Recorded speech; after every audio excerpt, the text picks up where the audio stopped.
Hi, ಎಲ್ಲರಿಗೂ ನಮಸ್ಕಾರ. ನನ್ನ ಹೆಸರು ಚೂಡ. ಹೊಸ್ದಾಗಿ ಯಾರು ನನ್ನ ಯೂಟ್ಯೂಬ್ ಚಾನಲ್ ನೋಡ್ತಾ ಇದ್ದೀರಾ, ಸಬ್ಸ್ಕ್ರೈಬ್ ಮಾಡ್ಕೊಳ್ಳಿ. ಇಷ್ಟ ಆದರೆ ಲೈಕ್ ಮಾಡಿ. ಲಾಸ್ಟ್ ವಿಡಿಯೋದಲ್ಲಿ ನಾನು ಭಗವದ್ಗೀತೆದು ಅಥಾಧ್ಯಾನ ಮಾಡ್ತಾ ಇದ್ದೆ, ಅದನ್ನು ಕಂಟಿನ್ಯೂ ಮಾಡ್ತಾಯಿದ್ದೀನಿ. ವಸುದೇವಸುತಂ ದೇವಂ ಕಂಸ ಚೂಣುರಮರ್ದನಂ ದೇವಕಿ ಪರಮಾನಂದಂ ಕೃಷ್ಣಂ ಒಂದೇ ಜಗದ್ಗುರು. ವಸುದೇವನ ಸುತನಾದ ದೇವನು ಕಂಸ ಚಾಣೂರರನ್ನು ಮರ್ದಿಸಿದನು. ದೇವಕಿ ದೇವಿಯ ಪರಮಾನಂದದಾಯಕನೂ ಆದ ಜಗದ್ಗುರು ಶ್ರೀಕೃಷ್ಣನಿಗೆ ವಂದಿಸುತ್ತೇನೆ. ಭೀಷ್ಮ ದ್ರೋಣತಟ ಜಯದ್ರಥ ಜಲ ಗಾಂಧಾರ ನೀಲೋತ್ಪಾಲ ಶಲ್ಯ ಗ್ರಾಹವತಿ ಕೃಪೇಣ ವಹನಿ ಕರ್ಣೇನ ವೇಲಕುಲ ಅಶ್ವತ್ಥಾಮ ವಿಕರ್ಣ ಘೋರಮಕರ ದುರ್ಯೋಧನಾವರ್ತಿನಿ ಸ್ತೋತೀರ್ಣ ಕಲು ಪಾಂಡವೈರಣ ನದಿಕೈ ವರ್ತಕಃ ಕೇಶವ. ಭೀಷ್ಮ ದ್ರೋಣರು ದಡರೂಪವಾಗಿರುವ ಜಯದ್ರಥನು, ಜಲರೂಪವಾಗಿರುವ ಗಾಂಧಾರಿಯ ಮಕ್ಕಳಾದ ಕೌರವರು, ಕಲ್ಲು ಬಂಡೆಗಳಾಗಿರುವ ಶಲ್ಯನು, ದೊಡ್ಡ ಮೀನಾಗಿರುವ ಕೃಪನು, ಧುಮುಕುವ ಸೆಳುವಾಗಿರುವ ಕರ್ಣನು, ಮೇರೆಯನ್ನು ಮೀರುವವನಾಗಿಯೂ, ಅಶ್ವತ್ಥಾಮ ವಿಕರ್ಣರು ಘೋರವಾದ ಮೊಸಳೆಗಳಾಗಿರುವ ದುರ್ಯೋಧನನು ಸುಳಿಯಂತಿರುವ ಈ ಯುದ್ಧವೆಂಬ ನದಿಯಿಂದ ಶ್ರೀಕೃಷ್ಣನು ಪಾಂಡವರನ್ನು ದಾಟಿಸಿದನು.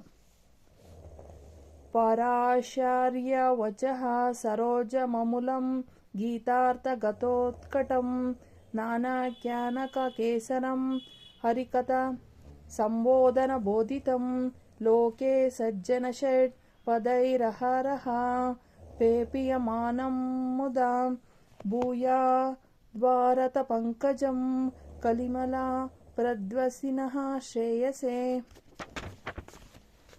ವ್ಯಾಸರ ಮಾತುಗಳೆಂಬ ಸರೋವರದಲ್ಲಿ ಹುಟ್ಟಿರುವ ನಿರ್ಮಲವಾದ ಗೀತೆ ಎಂಬ ಶ್ರೇಷ್ಠವಾದ ಸುವಾಸನೆ ಉಳ್ಳದಾಗಿರುವ ಅನೇಕ ಉಪಕಥೆಗಳೆಂಬ ಎಸಳುಗಳುದಾಗಿಯೂ ಹರಿಕಥೆಗಳೆಂಬ ತಿಳುವಿನಿಂದ ಅರಳಿದ್ದಾಗಿಯೂ ಜಗತ್ತಿನಲ್ಲಿ ಸಂಭಾವಿತರು ಎಂಬ ಭ್ರಮರಗಳು ಯಾವಾಗಲೂ ಸಂತೋಷದಿಂದ ಕುಡಿಯುತ್ತಿರುವ ಕಲಿಯುಗದ ದೋಷವನ್ನು ಕಳೆಯುವ ಭಾರತವೆಂಬ ಕಮಲವು ನಮಗೆ ಶ್ರೇಯಸ್ಸನ್ನುಂಟು ಮಾಡಲಿ.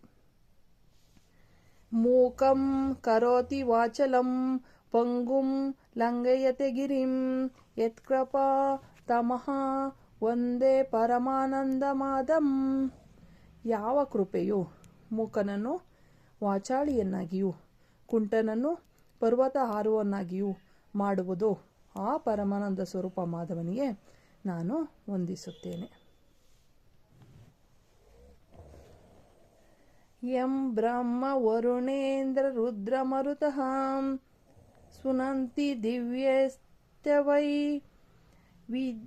ವೇದ್ಯಂಸಾಗ ಪದಕ್ರಮೋಪನಿಷದೇ ಗಾಯಂತಿ ಯಂ ಸಾಮಗಾ ಧ್ಯಾನಾವಸ್ಥಿತ ತದ್ಗತೇನ ಮನಸಾ ಪಶ್ಯಂತಿ ಯಂ ಯೋಗೇನೋ ಯಸ್ಯಾತ್ತಂ ನ ವಿದುದಾ ಸುರಾಸುರಗಣಃ ದೇವಾಯ ತಸ್ಮೈ ನಮಃ.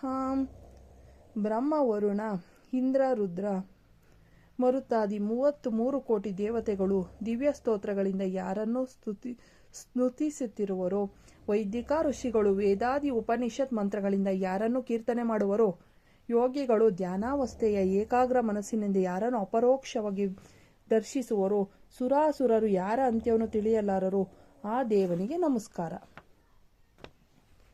ಇದು ಅಥಾಧ್ಯಾನ ಇಲ್ಲಿಗೆ ಸಂಪೂರ್ಣ. ಅಂದರೆ ಅಥಾಧ್ಯಾನ ಮುಗಿಯುತ್ತೆ. ನೆಕ್ಸ್ಟು ನಾನು ಭಗವದ್ಗೀತೆ ಶ್ಲೋಕದ್ದು 1ನೇ ಅಧ್ಯಾಯದಿಂದ ಕಂಟಿನ್ಯೂ ಮಾಡ್ಕೊಂಡು ಹೋಗ್ತೀನಿ. ಅದ್ರ ಶ್ಲೋಕದ ಜೊತೆಗೆ ಅದ್ರ ಅರ್ಥನೂ ಸಹ ಹೇಳ್ತಾ ಹೋಗ್ತಾ ಇದ್ದೀನಿ. ನಮಸ್ಕಾರ.